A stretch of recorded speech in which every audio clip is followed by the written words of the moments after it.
Silicon city ಬೆಂಗಳೂರಿನಲ್ಲಿ ಕಸದ ಸಮಸ್ಯೆಗೆ ಕೊನೆಯೇ ಇಲ್ಲದಂತಾಗಿದೆ. ಹಲವು ಏರಿಯಾಗಳಲ್ಲಿ ಜಿಬಿಎ ಕಸ ವಿಲೇವಾರಿ ಮಾಡದ ಕಾರಣ ಬೆಂಗಳೂರು ಗಬ್ಬೆದ್ದು ನಾರ್ತಾ ಇದೆ.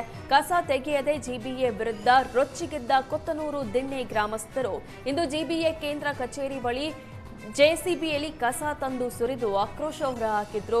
3 ವರ್ಷದಿಂದ ಕಸದ ಸಮಸ್ಯೆ ಇದೆ, ಟ್ಯಾಕ್ಸ್ ಕಟ್ಟೇವೆ, ಕಸ ಯಾಕೆ ಸರಿಯಾಗಿ ತೆಗೆಯೋದಿಲ್ಲ ಅಂತ ನಿವಾಸಿಗರು ಆಕ್ರೋಶ ಹೊರಹಾಕಿದ್ರು. ಅಕ್ರಮವಾಗಿ ಕಸಾಯಿಖಾನೆಗೆ ಜಾನುವಾರುಗಳನ್ನು ಸಾಗಿಸ್ತಾ ಇದ್ದ ವಾಹನದ ಮೇಲೆ ಶಾಸಕ ಶರಣು ಸಲಗಾರ್ ದಾಳಿ ನಡೆಸಿದ್ದು ಗೋವುಗಳನ್ನು ರಕ್ಷಿಸಿದ್ದಾರೆ.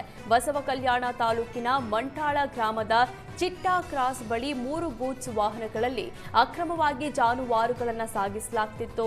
ಈ ಬಗ್ಗೆ ಮಾಹಿತಿ ಪಡೆದ ಶಾಸಕ ಶರಣು ಸಲಗಾರ್ ದಾಳಿ ನಡೆಸಿದ್ರು. ಈ ವೇಳೆ ಒಂದೇ ವಾಹನದಲ್ಲಿ ಜಾನುವಾರುಗಳನ್ನು ತುಂಬಿದ್ರಿಂದ ಉಸಿರುಗಟ್ಟಿ ಎತ್ತು ವಾಹನದಲ್ಲೇ ಮೃತಪಟ್ಟಿತ್ತು. ಇದನ್ನ ಕಂಡು ಶಾಸಕ ಶರಣು ಸಲಗಾರ್ ಕೆಂಡಾಮಂಡಲರಾದ್ರು. ರಾಜ್ಯದಲ್ಲಿ ಕಾಂಗ್ರೆಸ್ ಸರ್ಕಾರ ಇರೋದ್ರಿಂದ ಜಾನುವಾರು ಅಕ್ರಮ ಸಾಗಾಟ ಮಾಡೋರಿಗೆ ಲೈಸೆನ್ಸ್ ಸಿಕ್ಕಂತಾಗಿದೆ.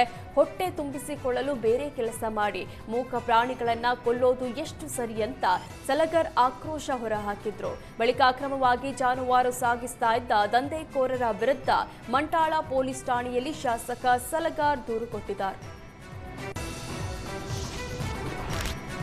ಫ್ಲೈ 91 ವಿಮಾನವು ಹುಬ್ಬಳ್ಳಿಯಲ್ಲಿ ಪದೇ ಲ್ಯಾಂಡಿಂಗ್ ಸಮಸ್ಯೆ ಎದುರಿಸ್ತಾ ಇದೆ. ವಾರದಲ್ಲಿ 3ನೇ ಬಾರಿ ಲ್ಯಾಂಡಿಂಗ್ ಸಮಸ್ಯೆ ಉಂಟಾಗಿದೆ. ನಿನ್ನೆ ಮಧ್ಯಾಹ್ನ 3:13ಕ್ಕೆ ಹೈದರಾಬಾದ್ನಿಂದ ಫ್ಲೈ 91 ವಿಮಾನ ಹೊರಟಿತ್ತು. ಸಂಜೆ 4:30ಕ್ಕೆ ಫ್ಲೈ 91 ವಿಮಾನ ಲ್ಯಾಂಡ್ ಆಗಬೇಕಿತ್ತು. ಆದರೆ ಲ್ಯಾಂಡಿಂಗ್ ಸಮಸ್ಯೆ ಹಿನ್ನೆಲೆ ಆಕಾಶದಲ್ಲೇ ಕೆಲಕಾಲ ಸುತ್ತು ಹೊಡೆದು ಬಳಿಕ ಸಂಜೆ 5:09 ಲ್ಯಾಂಡ್ ಆಗಿದೆ. ಆಕಾಶದಲ್ಲಿ ಸುಮಾರು 40 ನಿಮಿಷಗಳ ಕಾಲ ವಿಮಾನ ಸುತ್ತಾಡಿದ್ದು ಪ್ರಯಾಣಿಕರು ಆತಂಕಗೊಂಡಿದ್ರು. ಪದೇ ಲ್ಯಾಂಡಿಂಗ್ ಸಮಸ್ಯೆ ಉಂಟಾಗ್ತಾ ಇರೋ ಕಾರಣ ಪ್ರಯಾಣಿಕರ ಸುರಕ್ಷತೆ ಬಗ್ಗೆ ಪ್ರಶ್ನೆ ಎದ್ದಿದೆ.